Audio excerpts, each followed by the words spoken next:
uh, it's just important to me. Mm-hmm.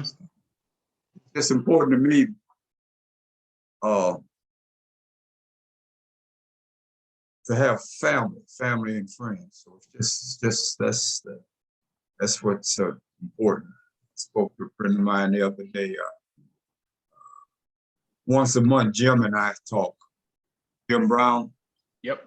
And Jim, we were talking, and one of the things that we may be the last of our kind. I don't do a lot of texting, a lot of email, and so we talk to each other. We don't. Mm-hmm. We tell each other verbally, you know, I love you, man. I don't put that on no paper. Can't translate it like that. Mm-hmm. I need to hear it, touch it, sense it, feel it. So I'm an old man, you know, in terms of that. I'm not old in terms of my energy and my spirit, because I move well and get along well, my health, you know. So, but the passage of time has just been important. And, it's been what did I say? It's been a lovely ride, man. Mm-hmm.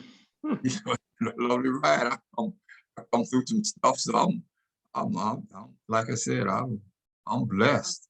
It's been a lovely ride. To have family, friends, relationships, discussions with people like you, that's a blessing. But for most of the young people, it's not enough. You know, get $1 million, it's not enough. Now you got to get $2 million. You get $2 million, it's not enough. You got to get $3 million. So when you fall into what I consider traps, those are traps. But go ahead, man. Ask me and. Okay, well, I appreciate your time, and I'll definitely will go to the questions. Yeah, so the first question I'd like to ask everybody. So I know you were born in Pontiac, Michigan, 1933. Can you elaborate more on your parents and childhood upbringing? And like, when did your parents arrive to Pontiac? That's man, you know, this is my desk. I'm at my desk, and I'm gonna show you this. Now I'll show you. I see the bushes. I see two. Okay, I see the photograph. That's me. That's me and my mom. Oh, okay. And I showed you a picture of my dad. Mm-hmm. I come out of I was blessed, man. I come out of a loving family, man. You know,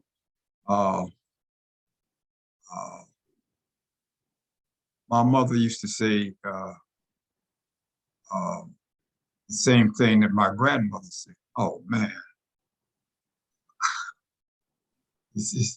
it's hard because can I read you something that I wrote? Oh, that's perfectly fine. That's just what you thought, what you're asking. This is what I wrote. Who are you? My father was a moral, therefore an honorable man. The question was, who are you? Then I go on, I said, I'm Black in attitude, I'm Black in behavior, I'm Black in belief and thought, and I'm African in spirit. The African way is you honor the African cultural continuity of the spirit of life from your father before yourself. So when someone asks me who I am, I tell them who my father was. That's briefly what I've written in this that I call hidden in plain sight. So my grandmother said the Beach Boys are good as gold. And my wife, she always talks about the Beach Boys. So I grew up, I was always considered as good as gold. Man, boy, my grandmother said, boy, you can run as fast as anybody can run, read as well as anybody can read. So my whole attitude about my development was such that I followed some of the sayings in scripture. Ye are gods. So what I'm saying is that I'm God appearing as off the beast of earth. So based on that, everything's available to me. And coming out of that psychological and predisposition, I don't take the back seat to no one. So whatever I'm trying to do, I just put the best energy that I got into it, and hopefully that it will be successful if you believe in hope, as opposed to believing your responsibility and duty to do what you have to do. So I kind of resist the language to keep hope alive. No, I don't keep hope alive. I keep me alive. And so I don't be hoping about nothing. I don't hope I don't hope you might do something or something may occur. I have to make it occur. So you know, another what they call it. It's a book they call. We had some company over for the week. And this is a book. You can't see it. It's called a Hosea by Kareem. And in the book, it's got a passage in the book of Hosea, which is divine utterance. And it's a passage in there that says, I do not speak falsely, for I am great. I do not act lightly, for I have weight. I'm not untrue, for I am the balance. And I do not swerve, for I am the standard. So when you talk to me, you talk to the standard. And that's the way I live my life. My father always taught me, man, do you want something? That's what you want to be something. So I want to be something. I want nothing. Yeah, you know, I grew up with, hey man, you make money. Money don't make you. So that's who you're talking to.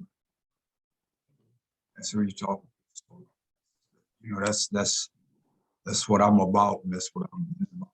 And I'll be 90 years old in January.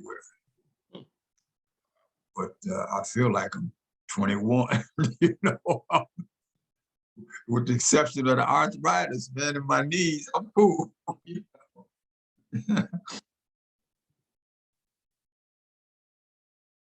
Okay.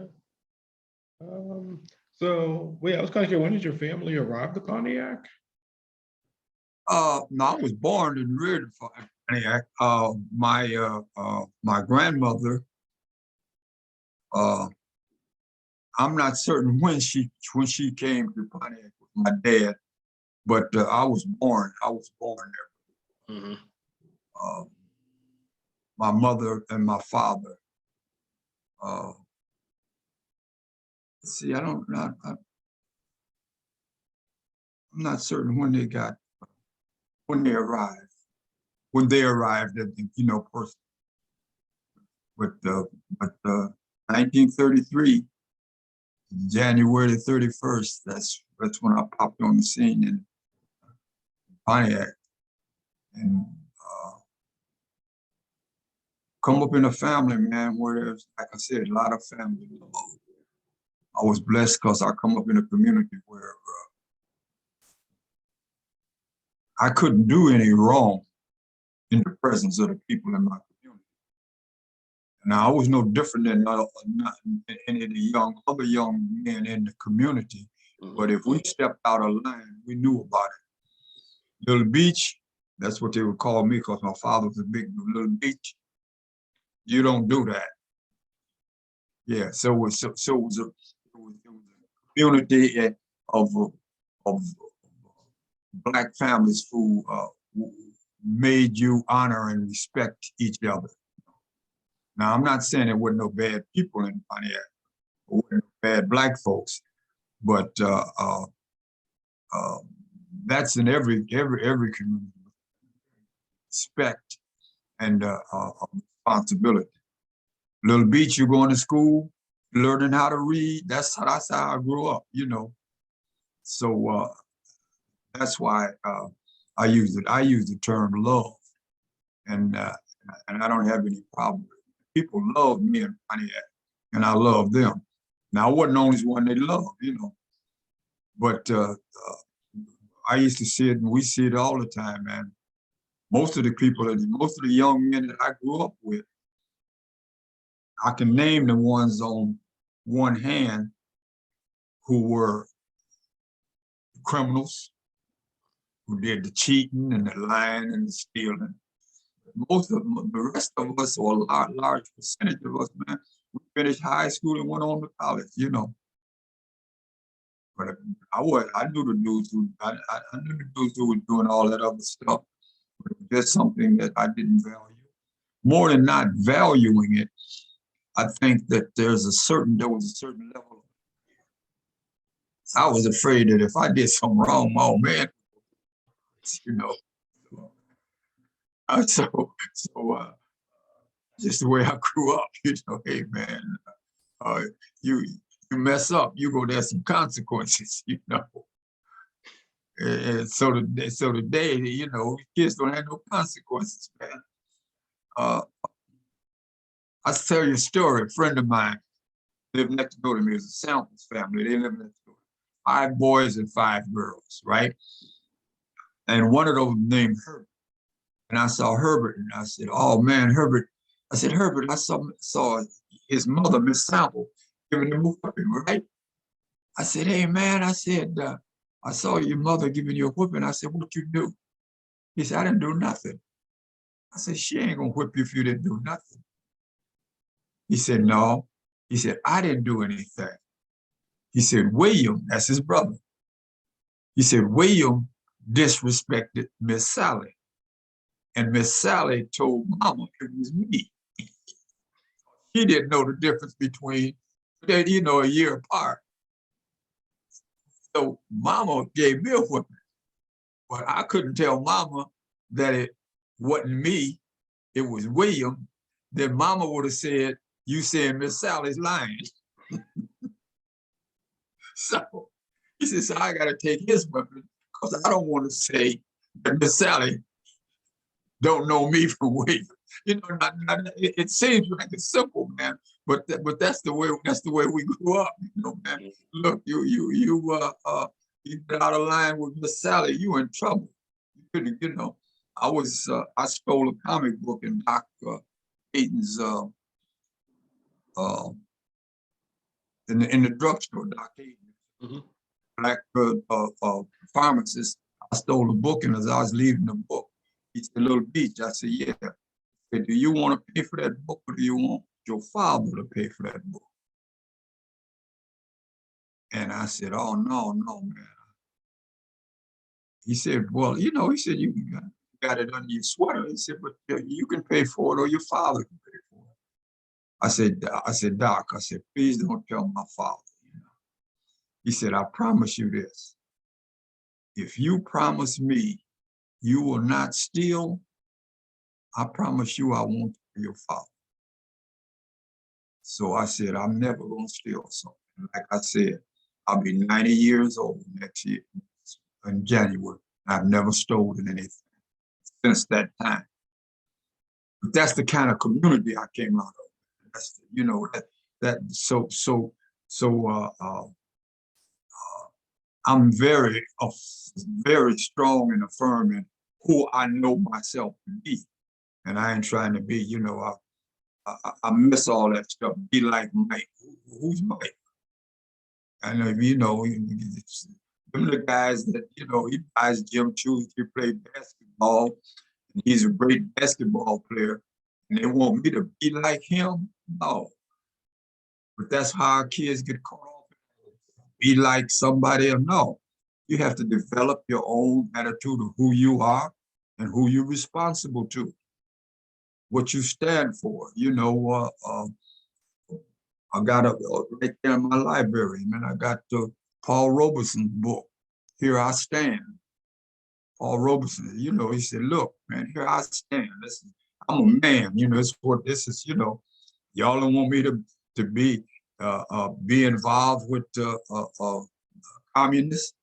He said, but that's who I am. That's who I stand, I ain't got no problem with that. Y'all got problems, man. And I said this to you, it's Aaron, right? I said this to you, man. It's all about fear, man. When you start fearing people, then you start putting them in categories. Fear you cause you Black. Fear you cause you gay. Fear you cause you homosexual. That means you can't affirm who you are. Or too busy fearing. So I don't fear nobody.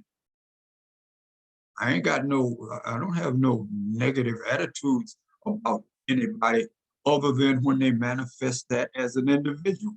I don't dislike white people because I dislike a white man if he treat me bad. I dislike a brother if he treats me bad. So there ain't no difference, I don't have those kind of fears. And when you look at what goes on this planet, predicated on fear. People are afraid of other people, and that's why all this kind of stuff. I didn't know what you expected from talking to me or the discussion, so I just say what I'm thinking about it. Oh no, it's perfectly fine actually. Interviews kind of sometimes go like, anywhere actually. So I always find it's interesting when it goes in directions you're not expected it to go. Yeah, so I was listening to your conversation with James Robinow, and you recounted like an incident that occurred in Mounds, Illinois, when your cousin challenged a group of white boys to a race. Oh yeah. Do you mind like going over that incident again? Because it seemed like it had a pretty profound effect on your life. Well, yeah. It when you look at a situation, is that it's difficult for me to analyze or make some response to interactions based on how I was conditioned, what I call ongoing adult behavior and attitude based on early childhood conditioning. So I was conditioned at 9 or 10 years old, man. White folks can lynch you. I'm in Mounds, Illinois, and guys having a race, and we have the race, and my cousin tells the white boys, well, my cousin can run fast, talking about me. And then the white boy said, well, I can run fast. So we raced, and I won the race. And then he said, Negro should not be able to run faster than white boys. And being 9 years old, I slapped it. And being 9 years old, I thought that was the end of it.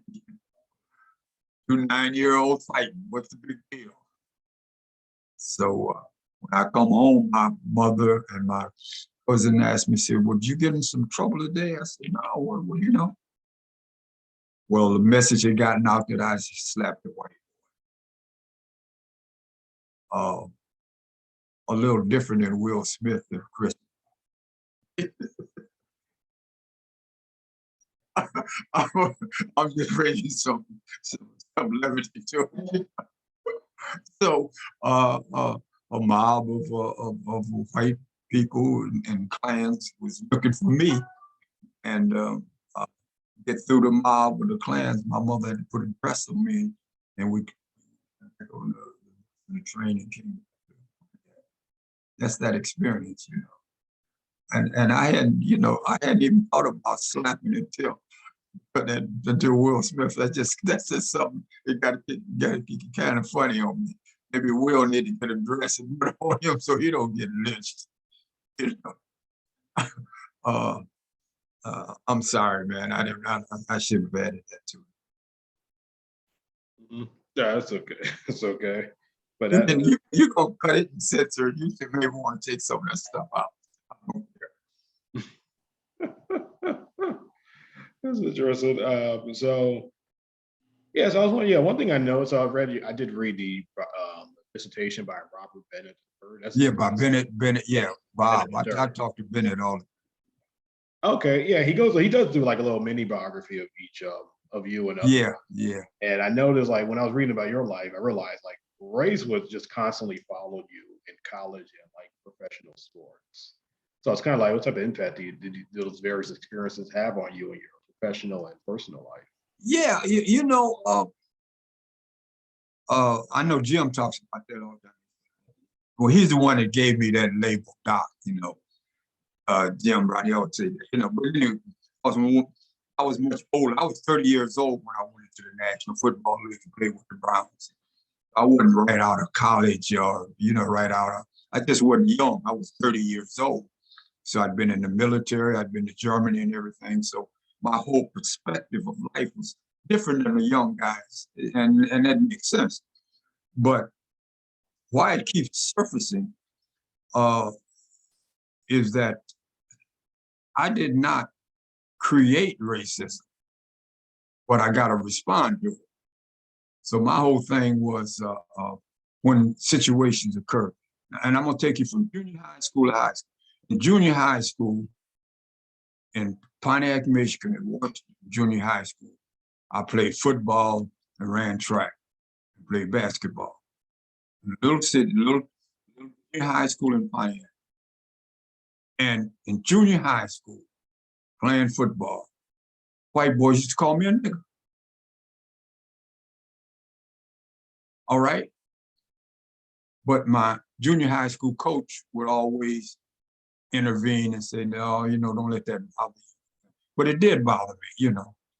I got to high school, same thing, same situation. So what I'm saying is that I didn't go out and create incidents around race. Race was always applicable. Like I said, I didn't create racism, white supremacy. I got to respond to it. So in high school, my high school coach was named Clark Balch. Clark Balch, his father and my father were the best of friends. Clark Balch was the first individual, along with Mr. Watson in high school, who treated me like I was a human being. These white men who I respect and admire.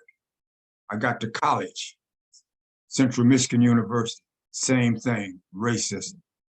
We go to Illinois to play, go to Iowa to play, go to Montana to play. I was the only black guy on the team. We walk into a restaurant, they come up and tell Coach Kelly, well, you can't eat here. He can't eat here with y'all. Kelly was, what do you mean he can't eat here? If he can't eat here, none of us would eat here. So he'd put all of us back on the bus. All of us would get back on the bus. We go to the hotel. Everybody goes into the hotel. When I come into the hotel, he said he can't come into the hotel. Coach Kelly said, well, if he can't come into the hotel, none of us are coming in the hotel. So we sleep in the bus, man. So I know that all white people ain't calling me nigger and treating me like I'm a nigger. Because Coach Kelly said, if he can't come here, I can't come here. None of us can come here. So the point that I'm making is that racism, that evil, insidious aspect of racism, white supremacy, is only embraced by some white people. All of them don't embrace it. So why would I be angry? I'm only concerned and angry with those who embrace that nonsense. Because I've seen and experienced white men who said, no, that ain't right. And I always use Coach Kelly as an example, my college coach, because out of that, I've got good friends to this day who played football with me, who respects me and called me, and it's like we're friends. Because they were introduced by Bill Kelly at Central Michigan University that other human beings shouldn't be treated like this. So they had that experience. So they would have had a totally perception if they would have said, if coach had said, well, Walt, you go over here and sleep in the motel because you can't sleep with the rest of us. So that's what they tried to tell me when I was with the Boston Patriots. So I was with the Boston Patriots. And what happened with the Boston Patriots, they put the itinerary together. And we were supposed to go to New Orleans and play the Saints. And when I saw the itinerary, I said, man, why are we sleeping in a motel? And we got to get up 2 hours early to get to the stadium to practice. Well, that's just the way it is in the South. I said, well, So the black ball players on Patriots asked me to make that presentation to the owners and management, and I did. And the next day they sent me home. So like I said, man, I didn't invent it or create it, but when I'm confronted with it, I have to deal with it in the best way that I see. And if it means that I have to lose the job with the Patriots, Cleveland Browns, and Art Modell told me that I couldn't read the book.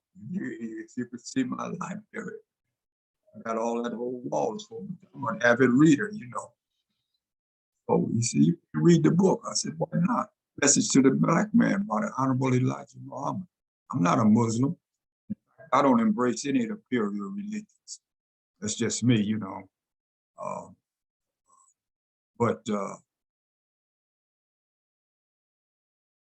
why can't I read he said, Art Modell, owner of the Boston, Cleveland Browns, I don't want you to read this book. I said, you don't want me to read this book? A man can't tell another man what to read. You own this football team, but you don't own me. Now, if you don't want me on this football team, then, put me off the football team. Give me a moment and let me go home. But you'll never tell me what to read. Because I'm a man like you a man, Well, like I said, I'm on a professional football. Most of the guys, Jim, Wooten, most of the other black, they were young kids, man. They were kids as far as I was concerned. Yeah, man, y'all, but you ain't gonna, football ain't that important. My mantra is, football is what I did. That ain't who I am. See, now that's just the way I live my life. I ain't asking nobody to do it. I don't drink. I don't smoke no reefer. I don't take no drugs. I got friends who drink. I got friends who take reefer. I got friends who take drugs. I don't tell grown folks what to do, man. I ain't gonna tell you what. I ain't trying to stop you from drinking. Why would you try to entice me to drink? I ain't trying to stop you from smoking. Why are you gonna entice me to smoke?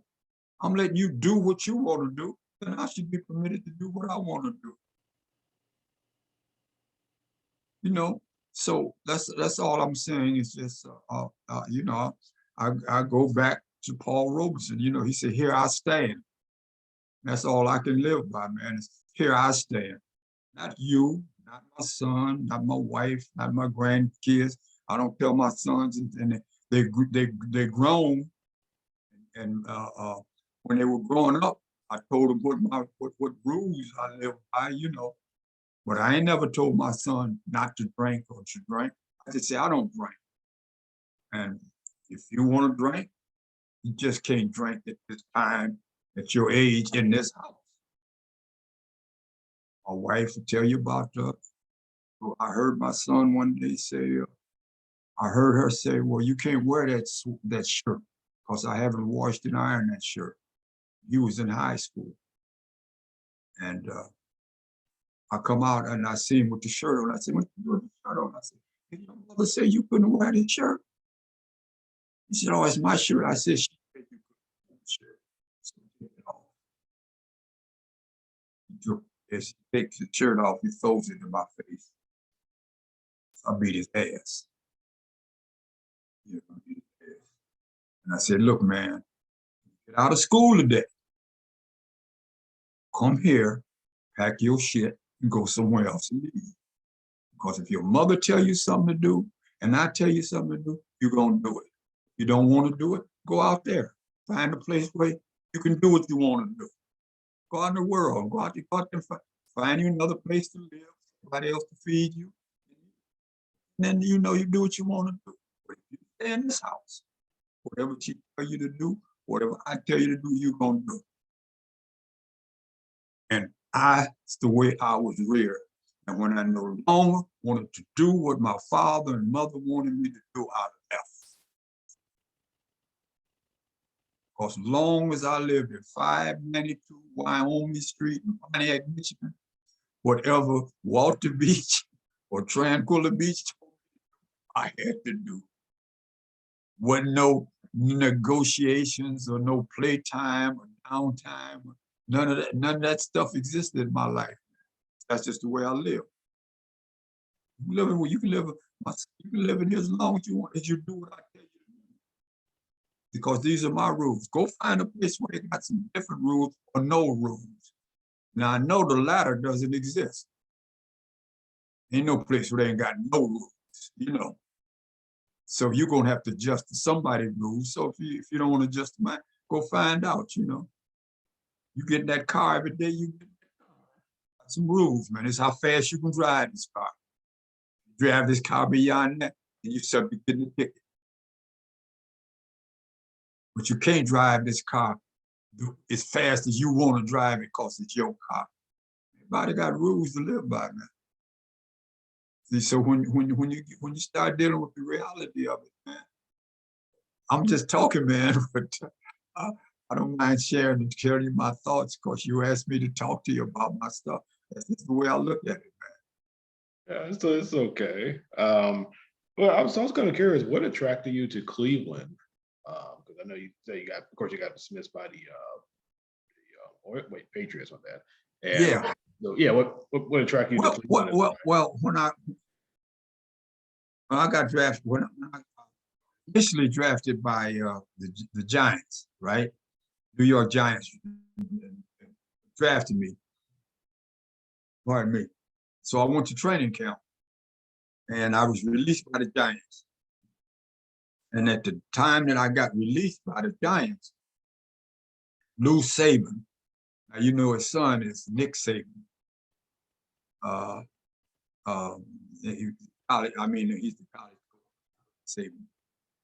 But when I met Lou Saban, Nick was just a little boy. But I got a call from Lou Saban. He says, Walt, I just found out that you was released by the Giants. And he was the head coach of the Boston Patriots in the AFL. And I played all my college career, I played against, he was the coach at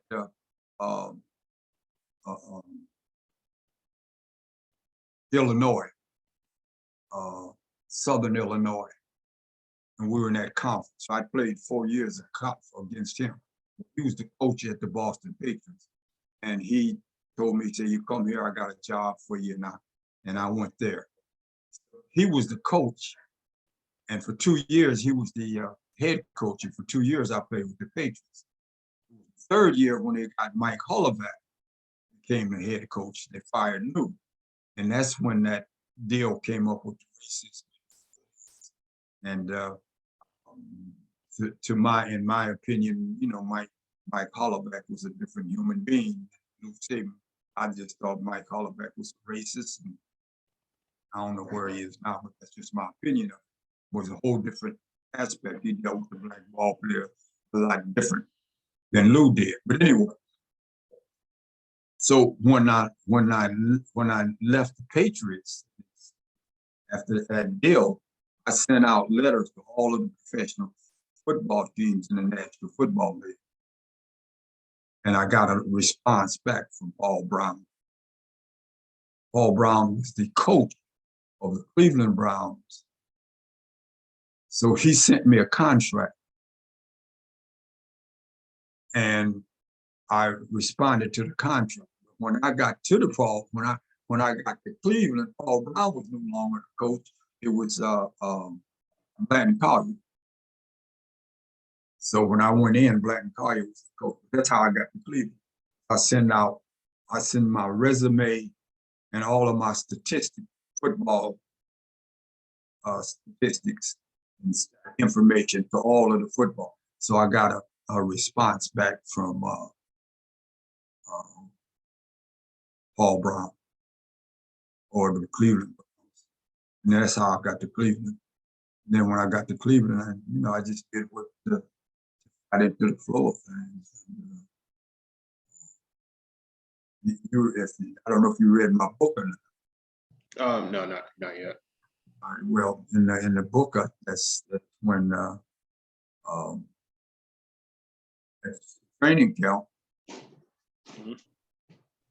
they called me in for the playbooks and bring your playbook. And well, you know what that means when you're playing, after they said, play, that's their property. And we want to have a talk with you. That means that we're getting ready to let you go. So this is a true story. I bring my playbook, they take me down, and I talk to Blanton Collier, Art Modell, Howard Brinker, the defensive backfield coach, was the defensive back. And they said, well, Walt, we decided we're not going with you, we're going to let you go. And of course, that's painful and that hurt. I said, well, I thought I had a good exhibition season. But they thought otherwise. So I go back up to the dormitory for a day. That was the morning practice, right? I go back up to the dormitory and I'm packing because they told me they'd let me go. So I'm packing and Jim Brown comes by. Jim comes by and he said, Doc, he said, let's go to practice.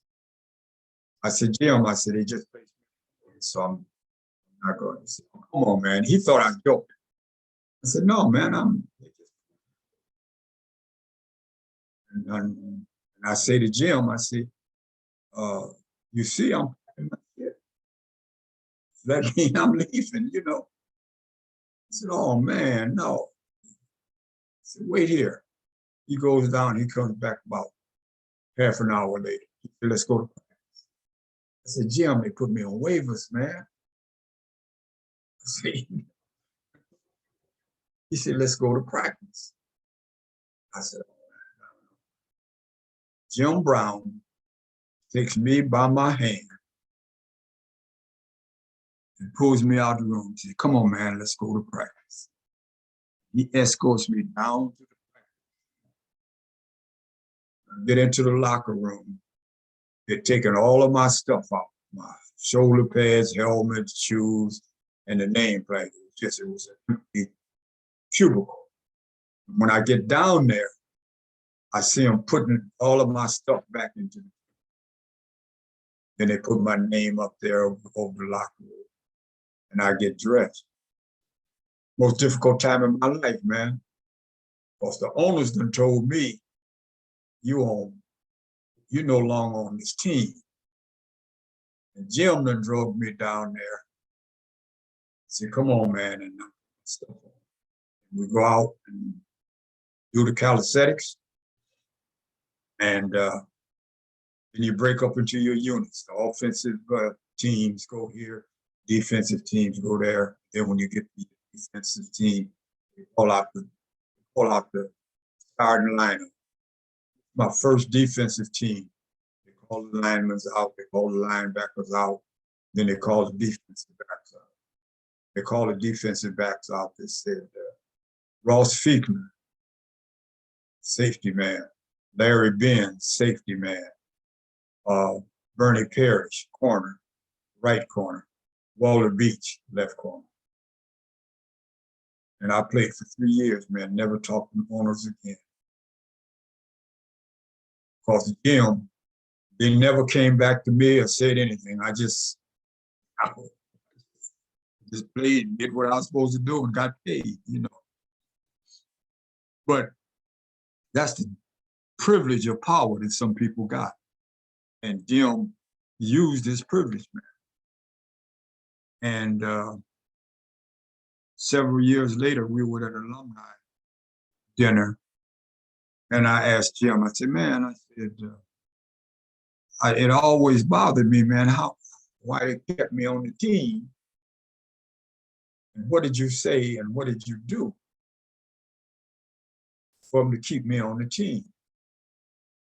And I said, man, and I appreciate the fact that you're a friend and you stood up for me, you know. And Jim said, I didn't stand up for you, man, because you were my friend. He said, I stood up for you because you could play. He said, I got a lot of friends. He said, but you couldn't have played, I wouldn't have stood up for you. I said, but how did you? He said, look, man, I told them, if you want me, Jim Brown, to do what I do, and you're going to support me to do what I do, because I'm supporting the team, then why are you going to let somebody go that can also benefit and support the team? He can benefit and support the team as well as any other point. We ain't got no other back that can do this better than him. And he said, they said, okay then. But I'm gonna tell you what Jim said. Jim said, but that ain't what they were talking. Letting you go because you couldn't play. Because they knew you was better than the other guys playing. Just letting you go because of what happened in Boston. You always protested race. And that's their network. And you see it operated, you know, understanding that's all what happened with this boy who's a quarterback, Kaepernick.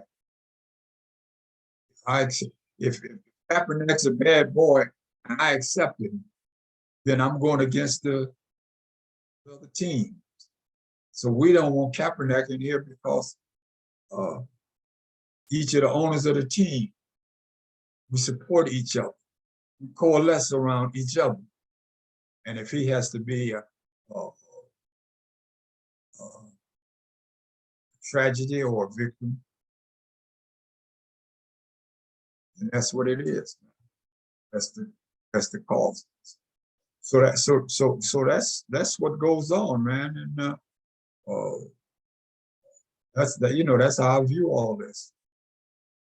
I know that's interesting. I was kind of curious. What are your thoughts of Paul Brown and Art Mondale? Because the Browns organization have long been seen as a progressive football organization at the time. Yeah. We had more black ball players than any other team on it. It was I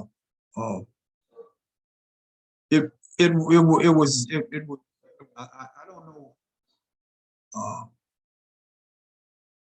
The attitude always, in my opinion, comes from the top. I think that to the best of my analysis or assessment, Blanton Collier was a decent human. I share something with you, man, that an experience that I had.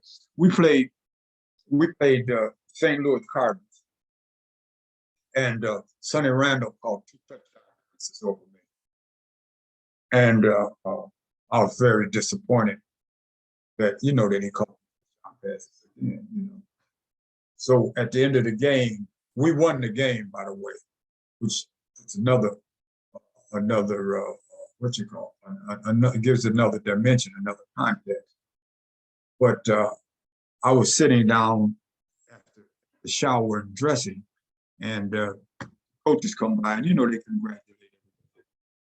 So Blanton came by and he congratulated. He said, "Man, that's a good game. See, you played a good game." And I turned to Blanton. I said, "But he caught touchdown passes over me." He said, "Walter," he said, "we pay you to stop him from pitching the passes. He said, but they pay him to catch it. He said, and you would scratch him. He said, every ball that he caught, you were right there with him. He said, so all I can do, as long as you're giving your best, he said, I can't ask no more. He said, it wasn't like he was running away, run away from you and catching a touchdown pass. He said, you're right there fighting for the ball too. He said, so I can't ask for no more. That's the kind of what I consider kind of fairness. Because he could have used that same thing. He caught 2 more touchdown passes on you and you can't play, Or, like I say, this is me, man, and I'm saying, just because. That's when they introduced that just because you black, you ain't got no defense against that, man, because you black. I ain't got no defense of it. If he'd have said, well, just because you black, you can't cover it. He said, you fight. So I know he had ignored that just because. That's the point I was making earlier. When they ignore that just because, then I'm cool with him. He ignored it. He said, man, look, I'm looking at you and looking at him and y'all both fighting for it. But if I go to that just because, that's all you want and all we want on this planet, man. Treat me like you treat anybody else. If I'm a thief, treat me like I'm a thief. If I'm a crook, treat me like I'm a crook. But if I'm a crook, you're going to treat me differently than you treat others just because I'm black. If I'm a doctor, you're going to treat me different and then you treat other doctors just because I'm black. See, that's sickness, man. And that's that sickness that we have. And that's all I do, man. I just resist it, man. When I walk up to a place, I deal with people just like who they are. You treat me like I'm a gentleman, I treat you like you're a gentleman. You start treating me like you think I'm a nigga, I'm gonna treat you like I think you're a cracker. You kill my dog, I'm gonna kill your cat. I ain't asking for no more than that. But everybody, like I said, everybody don't function on that just because, Some people look at you and they deal with you just because you are who you are. And I think this introduction came to Jim Robinall. Jim Robinall is one of those individuals that deal with you like who you are. He don't put that just because in there. See, that's just a term that I label just because, man. Don't deal with me. Yeah, I'm in Ghana, man. Me and my son, his wife and his 2 kids and my wife, we're in Ghana, And everybody over there is black, man. So you don't have to ever deal with that just because. Don't nobody treat you or Ghana deal differently just because you're black, because everybody over there is black. So my son got a ticket over there, a speed ticket. He said, the guy came up to me and said, well, I'm speeding. Got a ticket, I get pulled over right here. I'm in Macunzie, Pennsylvania, man. Nice community going down the street. Me and my wife coming in one morning at 3 o'clock in the morning, the police pulled us over. And I said, yes, officer. I said, well, I wasn't speeding. He said, no, sir. He said, you weren't speeding. He said, but your left car, the tires of your car on the left side crossed the yellow line. And I said, are you gonna give me a ticket? He said, no, I just wanted to stop you. Now I know, and that the police officers have seen cars cross the yellow line and they didn't pull them over. But there ain't but 4 families out here that's black. I know them white boys and I know every time a white boy drive a car, every line in it might cross the yellow line. And you ain't gonna tell me a policeman pull him over because the car. See, that's the point I'm making. Treat me, why are you doing me different? Just because you black, your wheels go over that line, I'm gonna pull you over and talk to you. Man, give me a ticket if I done something. want to hear that. That don't come to me with no stuff. Don't talk to me about no craziness, man. That's interesting. So so I know coming to Cleveland, I know like you were pretty active in the local community, and I know Oh yeah. Black Clevelanders, they actually had a lot high admiration for Black players on the Browns. So I'm kind of interested more about your experiences interacting with like members of the community here. Oh yeah. Well, man, look in Cleveland. Um, um, I had, because I was Carl Stokes administrative assistant. So I dealt with the people in the community, and all that stuff went well, well for me when I dealt with the Nationals, Ahmed, Ahmed Evans and Harlell Jones, Baxter Hill, DeForest Brown. So I was involved in all the community stuff. And what was interesting that a lot of people didn't know, because the Cleveland Browns had always been 80,000 people in the stands, man, and a great percentage of them would be Black, but not to the extent that there's more white people in the stadium. But Jim Brown on the west side of Cleveland. I walked off the football field after intercepting the pass running 65 yards against the Detroit Lions. And they took me off on their shoulders and gave me all those accolades and celebrations. Come out and take my shower and come outside, and European, Caucasian, white, whatever, however you want to define it, come up to me with his 4-year-old son and said, "Walter, you sign this autograph?" That's football, this autograph for my son. I said, "Of course." I'm signing the autograph for his son, to son. And he looks down at his 4-year-old son. He said, "Do you know who this is?" And his father, and the 4-year-old said, "Yeah, a nigger." That's what the 4-year-old son says to his father. So I signed the autograph. It's on the football, and then so the guy said, "Man, why are you signing football?" I said, "Because that's what I do." What are we supposed to sign football? That's what I do. I don't raise his son. That ain't my job. That's his job. And his job is to teach his son that I'm a nigger, but I want his autograph.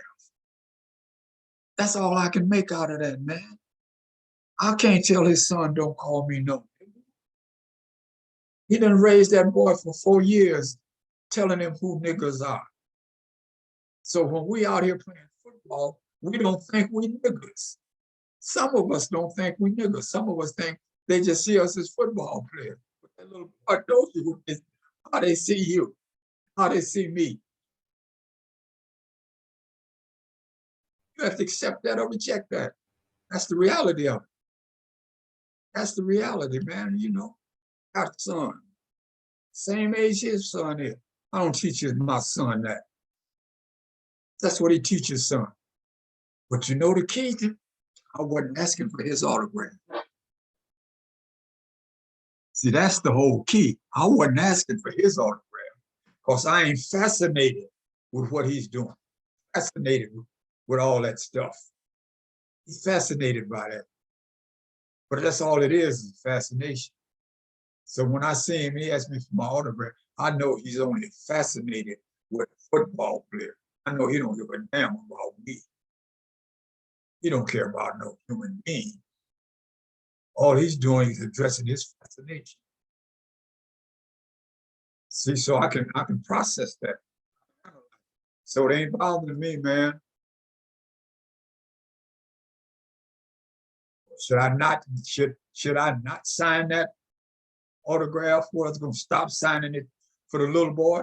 The little boy wants the football. He don't care about that nonsense. He understand that his lesson probably more than his father understands. All he sees, he see no harm in it. All he wants is a football. You know who this is? He said, yeah, nigga. He don't see nothing wrong with saying that. If he did, he wouldn't say it.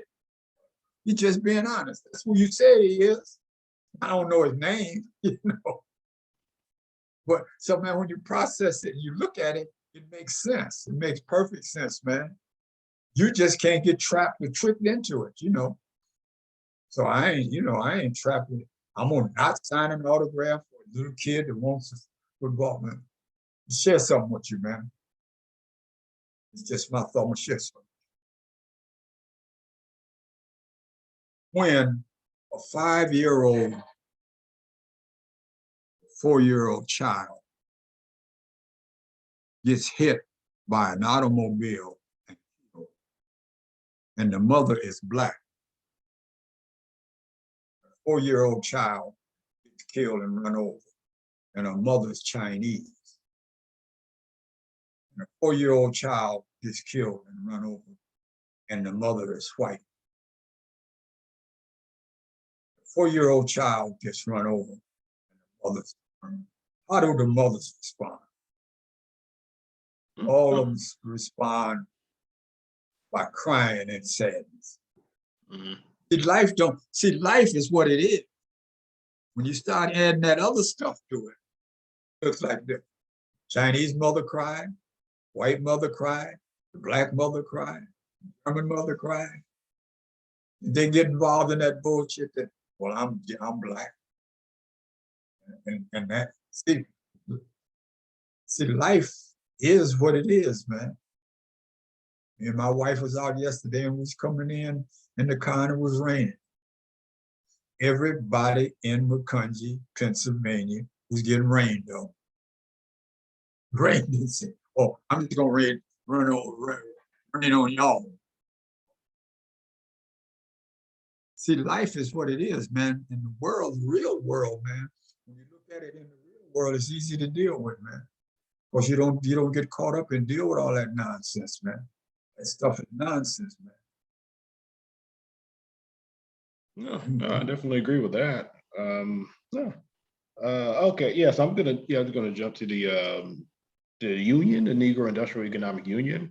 So I'm kind of curious, how did that come about, and what was your role in that organization? Well, I didn't have much of a role in it.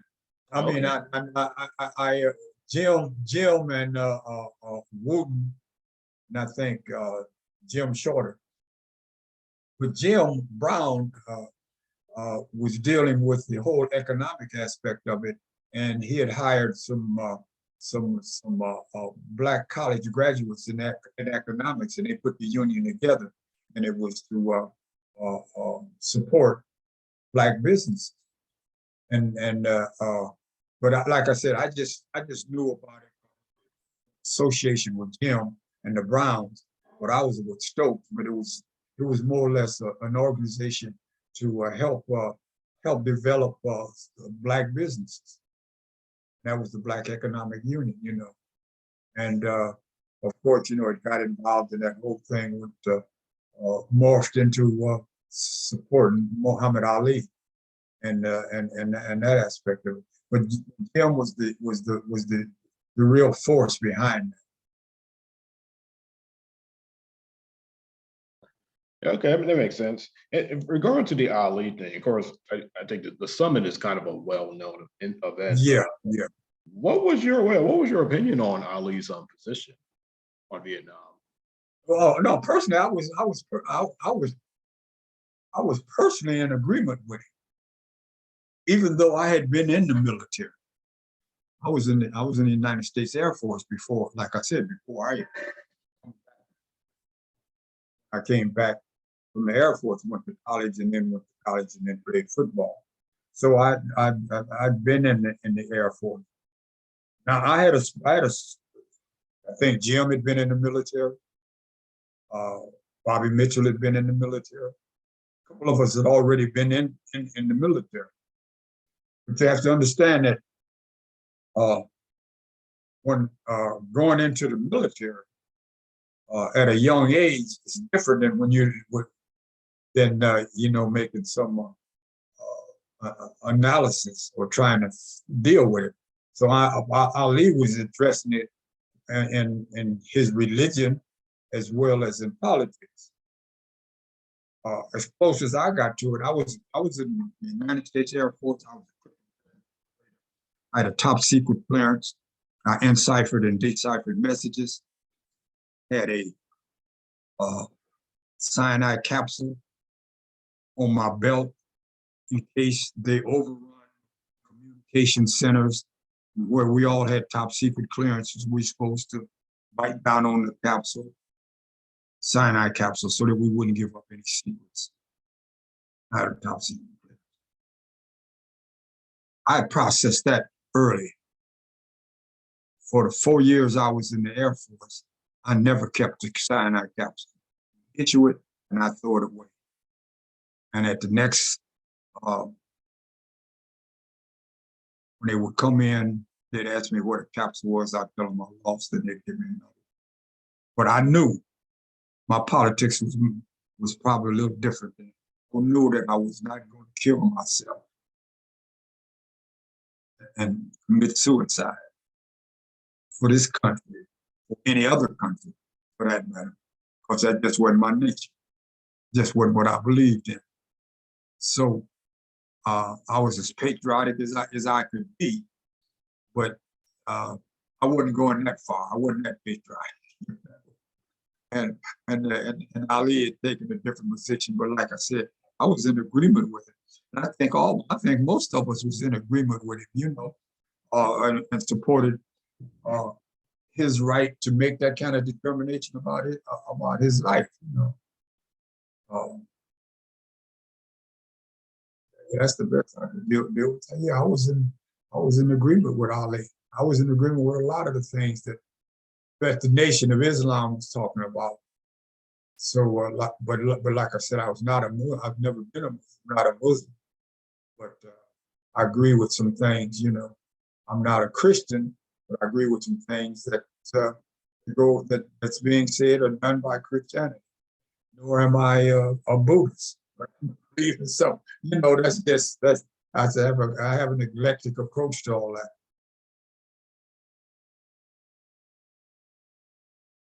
I don't know. I can do that. Yeah. So I know you say you weren't as involved with the union, but you say you were tapped by Mayor Carl Stokes. So I was kind of curious, like, what was your relationship with him? Why did he tap you for work in his administration? Oh, man, that's an interesting situation, man. And I'm gonna share this with you about that. I worked for legal aid before I went to the mayor's office. So I was an investigator for legal aid. And as an investigator for legal aid, I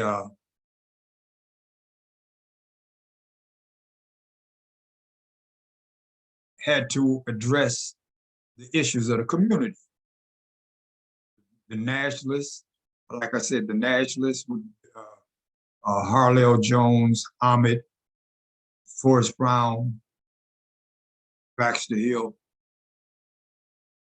They were constantly being arrested and brought into court to do some of the investigation. And I had to do some of the investigation. And that's what I was confronted with.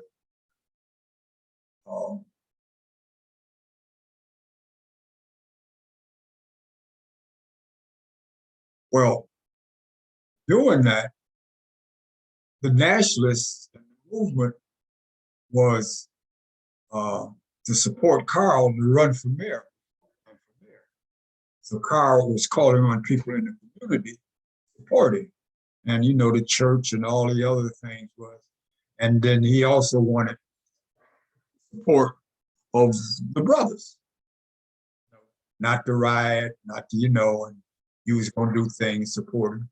So I was hired by Stokes. That's who they selected me to be their voice. So when that was part of the quid pro quo. We'll help you, but if you do get in, we want somebody to represent us. So basically, when he made me the youth coordinator, but they selected me, Black nationalists, Harlell Jones, and I name them because that's who they, Harlell Jones, Baxter Hill, church organization, Forrest Brown was a community organization of Area Development Corporation,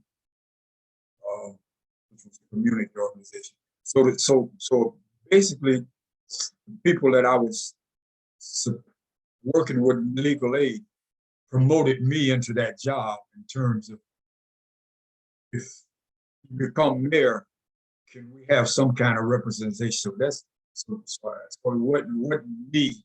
He was impressed with me per se, but he had a political commitment to do something. So that's how I became his youth coordinator. But our relationship was always good. Relationship was always good because Carl played that good police, bad police all the time, and I was the bad police. So when they would have a situation that it was racially impact, then Carl would take out his cigar, lick his cigar, which meant he wanted me to get into the black stuff. So he wasn't going to touch it. He'd get into Leona Beavis from the Welfare Federation.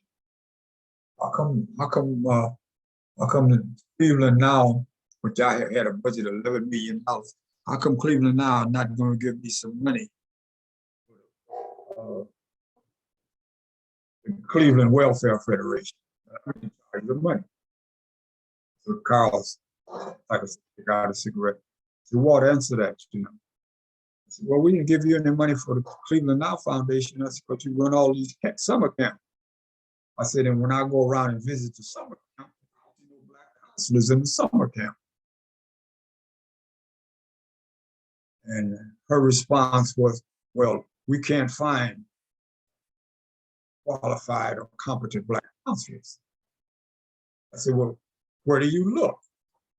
Well, we go to colleges. I said, well, have you ever been to the black HBCs, black colleges? I said, have you ever been to Fisk, Harriet, any of these black colleges to get black camp counselors? You know, they no surgeon, no brain surgeon, just some camp counselors. They have camp trainings at the colleges. Well, no, we haven't. I said, well, when you go to some camp counselors, when I can go out there and see some camp counselors, I'll give you some money. Some black camp counselors. You got inner city camps for black kids, and you can't find a black camp counselor? That shit don't make no sense to me. Go down to Howard and find out, do they have camp counselors? You know. So, but that's just how we dealt with it in terms of politics. But no, Carl and I never had any problems with him, and he never had no problem with me. Okay, that's interesting. Because I was reading some articles in the Call and Post, and I did see that you were like heavily involved, like in the Huff neighborhood after the uprising, as well as yeah. So you did some survey data after the Glenville shootout. I think you were sent there to kind of see what was, the movement. Yeah. How was that like, actually? Because I know that was a pretty, still this day, a pretty controversial event. Oh yeah, because we went into the without when I went in, George Ford, myself, but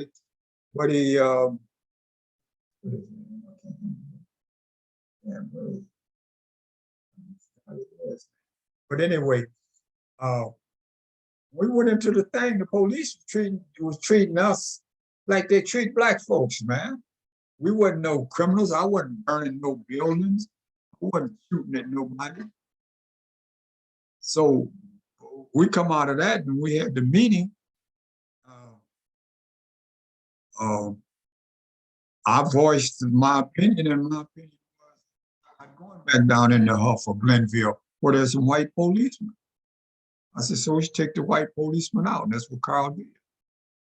Took the white policeman out. I said, now I walk the streets. We walked the streets and brothers was rioting and fighting. All we had to do was go in there and say, hey, man, what you doing? You can't burn down your own building. You can't do that. All right, man. All right. The police don't go in there saying, hey, don't burn down your building. The police going there ready shooting and killing them. I come out of an alley, me, Buddy James was the Buddy James and I come out of hear some shots and go back into an alley. They shot 2 black cats. They dead, man. And the policeman talking about there ain't no guns there. Well, they were attacking us. You just can't shoot somebody and kill them, man, because you're a policeman. And then when we get to the meeting at City Hall, they said, well, we should go into the community to stop the riotings. And I said, I ain't going out there, some white policemen out there, because they'll shoot me just like they shoot any other Negro. A harsher word, of course. They don't distinguish or differentiate Stokes, the mayor, George Forbes, who's the a city commissioner, Walter Beach, who's the, Buddy James, who's the law director. White cops don't care about that stuff, man. We go in the car to the precincts where the riot is going on. George Forbes, Walter Beach, Carl Stokes, Buddy James, the law director. And when we drive up, white police officers with rifles say, where you niggas going? Stokes said, well, I'm the mayor. And the guy yell out, I don't give a damn who you are. And white boys, man, with guns. That's what they think of black folks. So you the mayor. And they ain't got people ain't got it. To this day, it ain't changed. They don't care no more about Obama than they do you or me. Sit up there and they disrespect a black woman who's trying to be Supreme Court justice and ain't no consequences. Talk to her like she's a dog, Talk about her like she's a dog. So if you're looking for something from them, all you have to do is look at history, man, and tell you what you're going to get. That's what people like to deal with. They don't want to deal with history. That's who they are, Feel any way you want to feel about it. But ain't nothing coming from my minister just today said something. Said, if you're looking to be validated, he said, you will not be validated, not be assimilated into a society where people don't think you're human. Just that cold. I didn't say this, like I said, to a friend of mine, I just saw on his Facebook. He said, you will not be validated or assimilated into a society where the people don't value your humanity. It's a painful pill to take, but that's what history showed us. Believe and hope and pray and sing and all that stuff, and none of it changed. I mean, I get upset, man. You're gonna celebrate King's birthday? Celebrate. What he fought for hasn't been realized, so you ain't celebrating the victory. Just celebrating to be celebrated, because you ain't celebrating the victory. Our kids still don't get quality education. They're still redlining for housing. The health care is bad. Getting shot by police. Well, what's the celebration about? what is it that what is it that changed, man? All it is your imagination. That's all it is, and then the reality. Uh, I'm gonna say this is kind of a digress, but I watched a series called 1880, kind of cowboy, and they're going across the country. And as they're taking a couple of wagons across the country, they come to the river, and they got the people as they forge the river, got a rope, and they hang on to the rope as they cross the river. If you can't hold it, if a few of the people can't hold on to the rope, they let go of the rope, and the river washes them away and they drown. And the guy who's taking them, he said, the river don't care if you can't. Just that cold. The river don't care if you can't swim. Because the river's flowing, man. It's just flowing. It don't care if you can't swim. So there got to be, basically, and he also says, out here, there are consequences. Across this river, you can't swim. Consequences, you're going to die. Over there, you don't have to worry about it because there ain't no consequences. Ain't no consequences. So, that's just, that's how I see it. Oh, no, that makes total sense, actually. So trying to think. You keep saying it makes sense. I really wonder, do you believe it makes sense? Okay. So after you left the Stokes administration, what was your the rest of your career? What did you do for the rest of your career? Well, I went to law school, man. Oh, okay. See, it's another story, man. So I'm sharing some stuff with you. I was working for legal aid in Stokes, and Bert Griffin was the director of legal aid services. And I told Bert that I wanted to go to law school. Bert, I want to go to law school. He said, "Oh, you do?" He said, "You really serious about that?" I said, "Yeah." Telephone. Called the bursar at Yale University, New Haven, Connecticut. They had a discussion. It's off the phone. He said, "Well, you matriculated in Yale Law School." Go to Yale Law School, man. I didn't take no LSAT test. That's white boy power, man. That's white boy power. It's privilege.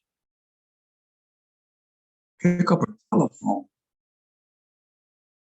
They let so many people in the Yale Law School. They close matriculation, and everybody goes in and takes the test. For a white boy, get a black boy in just by a phone call. You know a black man that can do that? See, that's what you call white privilege, white power. The point I make, people don't know these stories. I know them. I'm an experience. Experienced my sister's dress. I experienced going to law school. See, and that's why in the little presentation that I called one of my on this the book, hidden in plain sight, man. Hidden right in plain sight. And see it. It's too obvious.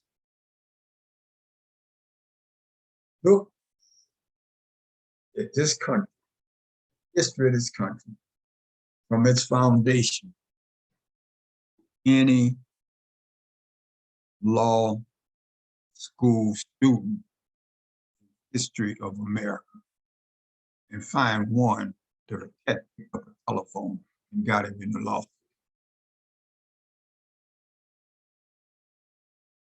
What happened, man? Unless there's some preferential.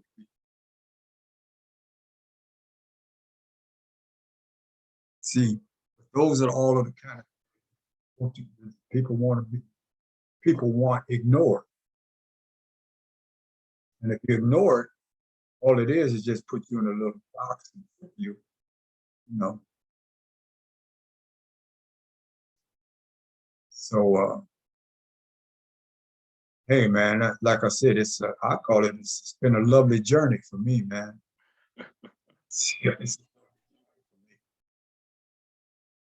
I don't have no illusions about it, you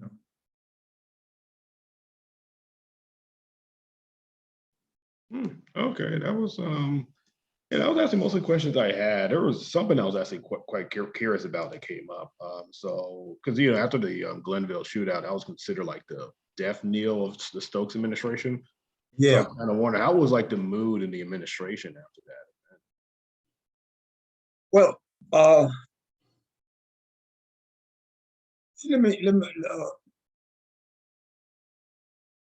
do you know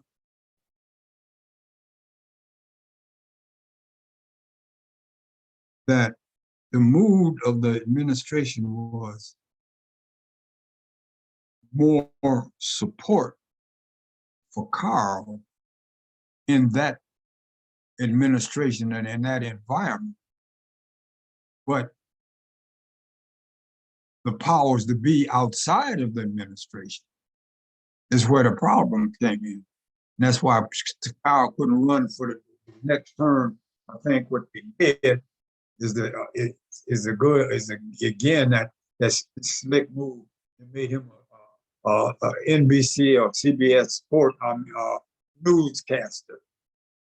We're gonna take you away from here, but we're gonna give you something so that you won't, it's a form of what I consider system maintenance.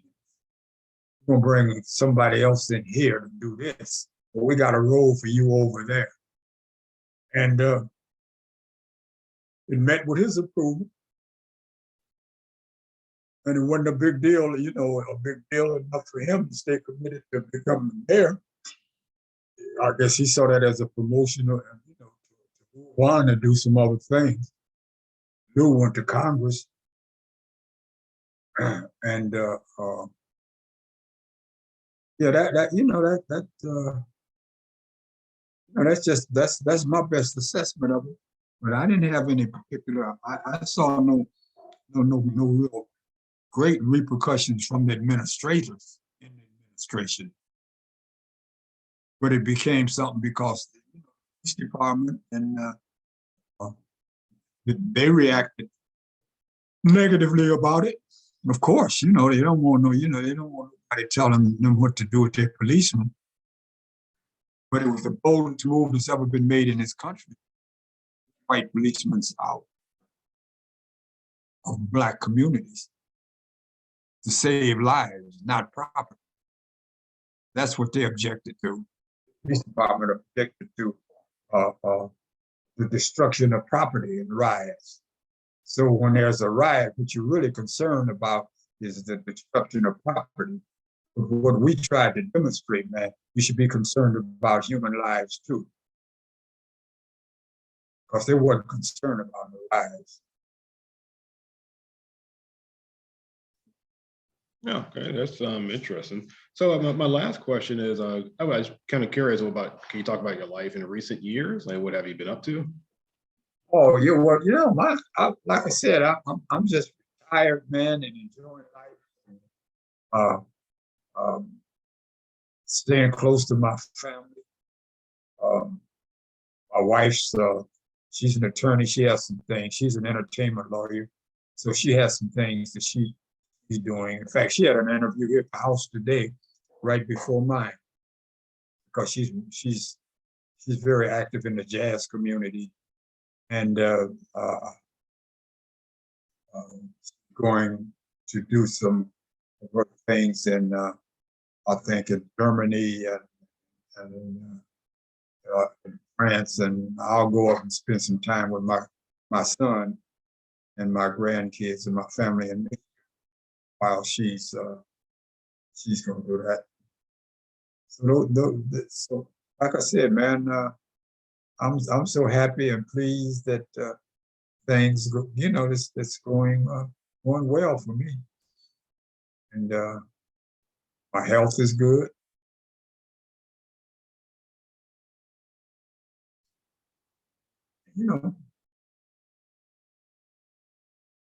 Just keep on, rolling along and trying to help where I can help. I spoke 2 weeks ago. I spoke to a high school group. I go out and speak to young people, schools, So I spoke to the Bedford Academy. I had a dear friend, and this would be interesting that you might have a dear friend. His name is Dr. Bill Picard, and he at one time had 21 McDonald's in Detroit. So he's a wealthy guy, and he sold his last McDonald's. And he called me, and we have a dear friend. The three of us were in business together, Paul Cheeks, Bill Picard, and myself. And Paul died about a month ago. So Bill called and said, look, Paul died. He went to Cleveland State, and I'm gonna donate $50,000 to Cleveland State in Paul's name from me and you. Really from him, because I ain't got no money. That's Bill. And he said, and I'll donate to Central Michigan University, where you graduated from. And I said, well, no, Bill. I said, do you want to make a donation on my behalf for $50,000? He said, that's what I intend to do. I said, well, then, if you're going to make a donation for me, I want you to donate $15,000 to A.B. Whitfield Academy. That's a school in Brooklyn. And to the Bedford Academy, a school in Brooklyn, the Black schools. I said, so, and there's an organization in Seattle. So I said, so, well, all right. And the guys called me from A.B. Whitfield. He said, man, we got our first infusion from of $15,000. So I donated all my money to Black schools, not to, well, I guess other people donate money to Central Michigan, but I ain't giving my folks no money, man. Just me, So he said, look, I'm gonna do it, So I ain't giving those kind of institutions money. When we got high schools with our kids in it, they can't get. So that's where my focus of my life is right now. That's what I'm interested in. Okay. Well, I appreciate this conversation. It was really insightful. I'm actually going to stop the recording, but I'll still be on. Yeah. Well, look, no.